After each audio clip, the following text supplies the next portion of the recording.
Morning students, today we are going to continue chapter 8 of history, modern empire. So your first topic is Kalinga war, Kalinga युद्ध. Kalinga was a very powerful kingdom. Kalinga जो था बहुत ही ताकतवर राज्य था. It was an important area as it had access to the sea. और ये एक इम्पॉर्टेंट महत्वपूर्ण एरिया था, जगह थी जिसकी पहुंच जो थी वो समुद्र तक थी. And control the land and sea routes to South India and South East Asia. और इस राज्य ने ज़मीन को कंट्रोल कर रखा था और कई समुद्री रास्तों को कंट्रोल कर रखा था साउथ इंडिया तक और साउथ ईस्ट एशिया तक. इन अबाउट 260 BCE और 260 BCE के करीब Ashoka attacked Kalinga and was successful in bringing in under his rule. और अशोका ने क्या किया, कलिंगा पे हमला किया, कलिंगा राज्य पे, और उस पर विजय प्राप्त की, कामयाब हो गए अपने शासन में लाने के लिए इस किंगडम को. This battle was very brutal. और ये जो बैटल था, ये जो युद्ध था वो बहुत ही ज़्यादा क्रूर था, जिसमें बहुत सारे लोगों की जान गई, हार्श था. Ashoka was so disturb and saddened after this war. और अशोका जो थे वो इस युद्ध के बाद काफ़ी डिस्टर्ब थे और सैड थे, उदास थे. He decided to give up violence. और उसके बाद इन्होंने ये निर्णय लिया कि वो अहिंसा को छोड़ देंगे. He became a devoted follower of Buddhism. और फिर उसके बाद ये एक डिवोटेड फॉलोअर बन गए बुद्धिज़्म के, मीन्स बुद्धिज़्म धर्म के भक्त बन गए. This war was a major turning point in Ashoka life. और ये जो युद्ध था ये अशोका की ज़िंदगी का बहुत ही महत्वपूर्ण मोड़ था. Topic is Ashoka's dhamma. Ashoka was a follower of Buddhism. Dhamma का मतलब होता है रिलीजियस ड्यूटी. ठीक है, किसी धर्म के प्रति जो कर्तव्य होते हैं. तो अशोका के जो बुद्धिज़्म के प्रति, उस धर्म के प्रति जो उनके कर्तव्य थे, काम थे, उसके बारे में हम इस टॉपिक में पढ़ेंगे. Ashoka was a follower of Buddhism and he was deeply inspired by it. Ashoka जो थे वो बुद्धिज़्म धर्म के फॉलोअर थे और वो बहुत ज़्यादा इस धर्म से इंस्पायर्ड थे. At the same time he also respected other religions. और उसी समय वो दूसरे धर्म की भी उतनी ही इज्जत करते थे. People were free to follow whatever religion they liked but they had to respect all religions. लोग जो हैं वो फ्री हैं किसी भी धर्म को मानने के लिए, उसे फॉलो करने के लिए, जो जिसको वो पसंद करते हैं, बट उनको सभी धर्म की इज्जत करनी चाहिए. ठीक है. Ashoka sent scholars and officials to spread the message of Buddhism. Ashoka ने कई स्कॉलर्स को और ऑफिशियल्स को भेजा बुद्धिज़्म का जो मैसेज था उसे स्प्रेड करने के लिए, लोगों में फैलाने के लिए. His messengers travelled not only in India. और इनके जो मैसेंजर्स थे, जो उनका मैसेज लेके जाते थे, जो स्प्रेड करते थे, वो सिर्फ इंडिया में ही उन्होंने ट्रैवल नहीं किया but also to various other places. वो बाकी और भी जगहों पे गए, जैसे कि इजिप्ट, सीरिया और ग्रीस, जहाँ पे बुद्धिज़्म धर्म का मैसेज उन्होंने स्प्रेड किया उनके मैसेंजर्स ने. He sent his son Mahendra and daughter Sanghamitra to Sri Lanka to spread Buddhism. और उन्होंने अपने बेटे महेंद्र को और अपनी बेटी संघमित्रा को श्रीलंका भेजा बुद्धिज़्म धर्म को स्प्रेड करने के लिए. He set up stupas and viharas for the Buddhist monks. और उन्होंने स्तूपाज और विहाराज को सेटअप किया बुद्धिस्ट मॉन्क्स के लिए, जो बुद्धिज्म धर्म को फॉलो करते हैं, जो उनके भक्त होते हैं, उनके लिए इन्होंने स्तूपास और विहारास को क्या किया, सेटअप किया, जहाँ पे वो लोग रह सकते हैं. ठीक है. He laid the foundation for the Sanchi stupa. और उन्होंने सांची स्तूपा नाम की एक फाउंडेशन संस्था चलाई. Also convened a Buddhist council at Pataliputra.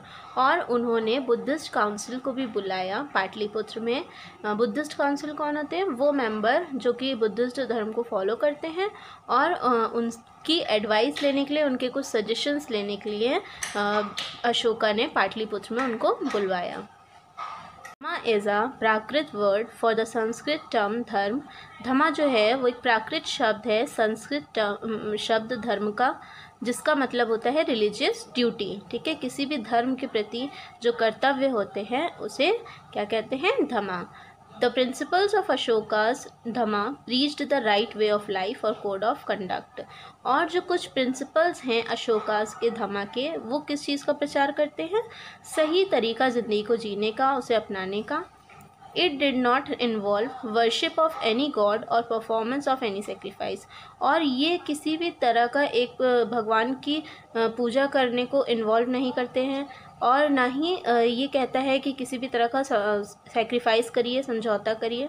It followed various principles and ideas such as non-violence.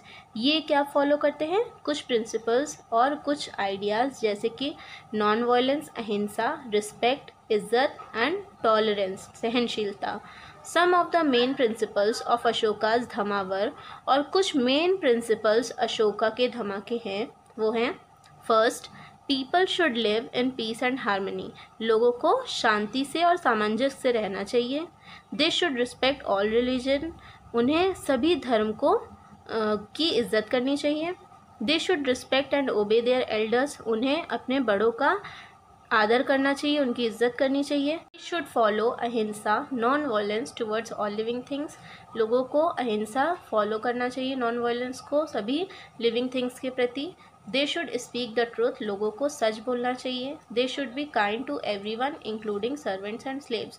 और उन्हें दयालु होना चाहिए सभी के प्रति, चाहे वो नौकर हो या दास हो. Ashoka wanted people to understand and follow the dhamma. Ashoka जो थे वो चाहते थे कि जो लोग हैं वो धमा को, जो धर्म है, उसको समझें, ठीक है, और उसे फॉलो करें. He followed the dhamma principles himself. और उन्होंने खुद धमा के जो प्रिंसिपल्स हैं, ठीक है, उनका जो प्रचार है धर्म का, उसे फॉलो किया. He appointed special officers called dhamma mahamatras. और उन्होंने कुछ स्पेशल ऑफिसर्स को, अधिकारियों को क्या किया? अपॉइंट किया था, जिन्हें धमा महामत्रास कहा गया. who were responsible for spreading the message of Dhama among the people. जो कि किस चीज़ के लिए जिम्मेदार थे? धमा का जो मैसेज है लोगों तक पहुंचाने के लिए उन्होंने धमा महामत्रास को अपॉइंट किया. Ashoka built roads, planted trees along the sides of the roads for shade, constructed rest houses for travelers. अब अशोका ने क्या किया? रोड बनवाई और ट्रीज़ का प्लांटेशन किया, है ना, पेड़ पौधे लगवाए रोड के किनारे, ठीक है, और उन्होंने आराम घर बनवाए उन लोगों के लिए जो ट्रैवल करते थे एक जगह से दूसरी जगह. Set up hospitals for people and animals. उन्होंने हॉस्पिटल्स बनवाए लोगों के लिए और जानवरों के लिए. And dug wells and canals. उन्होंने कुओं की और नहरों की खुदाई कराई. The welfare of his people was very important for him. और उनके लिए लोगों की भलाई करना ही सबसे महत्वपूर्ण था. Topic is Ashokan addicts, locations and languages. अब हम लोग इस टॉपिक में अशोकन एडिक्ट्स की लोकेशंस और लैंग्वेजेस के बारे में पढ़ेंगे. एडिक्ट्स आर रॉयल ऑर्डर्स और प्रोक्लेमेशंस. एडिक्ट्स क्या होते हैं? ये शाही आदेश या फिर घोषणाएं होती हैं. The Ashokan edicts are inscribed on rocks, stone pillars and caves. और जो अशोका के एडिक्ट्स हैं वो किस पे लिखे गए हैं? पत्थरों पे और पत्थर के खंभों पे और गुफाओं में. These edicts were set up in different parts of his empire and spread the message of धमा. और ये जो edicts हैं ये उनके साम्राज्य के अलग अलग हिस्सों में सेटअप किए गए और इसने धमा के मैसेज को स्प्रेड किया. These edicts have been found not only in India but also in parts of Pakistan, Afghanistan and Nepal.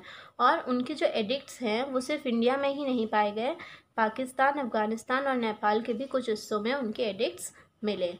There are about 14 rock edicts and 7 pillar edicts. और करीब 14 rock edicts थे जो पत्थर पे लिखे हुए थे और 7 pillar edicts थे जो कि खम्भों पे लिखे हुए थे. Along with some minor edicts of Ashoka. और उसी के साथ साथ कुछ minor edicts भी थे अशोका के.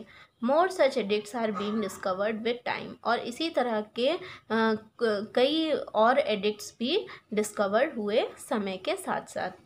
The edicts were written in the local languages. और जो एडिक्ट्स थी मतलब वो जो लिखावट थी वो वहाँ की लोकल भाषा में लिखे हुए थे. Ashokan inscriptions in Peshawar region are in Kharosthi script और अशोकन इंस्क्रिप्शन जो कि पेशावर रीजन में थी, वो कौन सी स्क्रिप्ट में थी? खरोशी स्क्रिप्ट में, नियर कंदाहार, जो कि कंदाहार के पास है। The inscriptions are in Greek and Aramaic, और जो इंस्क्रिप्शंस थी वो ग्रीक और अरामिक लैंग्वेज में थी। एल्सवेयर इन इंडिया, और बाकी जगह इंडिया की, they are in the Brahmi script, वो ब्राह्मी स्क्रिप्ट में थी। Most of the Ashoka's edicts written in the Brahmi script were deciphered in 1837 by James Prinsep, और ज़्यादातर अशोका के जो एडिक्ट्स हैं जो लिखे गए हैं ब्रह्मी स्क्रिप्ट ने, वो डिसिफर्ड हुए 1837 में, किसके द्वारा? जेम्स प्रिंसेप के द्वारा, अ ब्रिटिश ऑफिशियल, जो कि एक ब्रिटिश ऑफिशियल थे। After this major breakthrough, और इस मेजर ब्रेक थ्रू के बाद historians and scholars were able to obtain information, तो जो हिस्टोरियंस और स्कॉलर्स थे उन्हें जानकारी प्राप्त हुई किसके बारे में? अबाउट अशोका एंड हिज राइन, अशोका के बारे में और उनकी राइन के बारे में, मीन्स उनके संतलत के बारे में। Topic is information in the addicts. अब अशोका के एडिक्ट्स में जितनी भी इंफॉर्मेशन है वो क्या है, क्या इंफॉर्मेशन, क्या जानकारी उनके एडिक्ट से हमें मिलती है, उसके बारे में हम इस टॉपिक में पढ़ेंगे। The edicts of Ashoka are a very important source for understanding him and his reign. अब जो अशोका के एडिक्ट्स हैं वो बहुत ही ज़रूरी सोर्स हैं जिससे हम उनके बारे में और उनके शासन के बारे में समझ सकते हैं, जान सकते हैं। They contain the principles of dhamma, Buddhism, the welfare measures he undertook, his orders, his thoughts and ideas on religion, administration, etc. अब उसमें क्या क्या इंक्लूड है उनके एडिक्ट्स में? धमा के प्रिंसिपल्स, बुद्धिज्म के बारे में, वेलफेयर मेजर्स ही अंडरटुक, जो भलाई के काम उन्होंने लोगों के लिए किए, उनके कुछ आदेश और उनके थॉट्स, उनके जो आइडियाज़ धर्म के प्रति थे, और एडमिनिस्ट्रेशन, ये सारी चीज़ों की इंफॉर्मेशन हमें उनके एडिक्ट्स से मिलती है। They also tell about how he treated his subjects as his children, और उन्होंने ये भी बताया कि वो कैसे अपने सब्जेक्ट को, अपने विषय को अपने बच्चों के रूप में समझते थे, उसे ट्रीट करते थे, और खुद को वो उनके पिता कंसीडर करते थे। Ashoka referred to himself in his edicts as Devanampriya, meaning beloved of the gods, और अशोका ने अपने एडिक्ट्स में खुद को देवनामप्रिय रेफर किया है, जिसका मतलब होता है beloved of the God's, means भगवान के जो सबसे प्रिय होते हैं उसे देवनामप्रिय कहते हैं। तो अशोका ने अपने एडिक्ट्स में खुद को देवनामप्रिय रेफर किया। Students, hope you have understood this much. Now we will continue this chapter tomorrow. Thank you.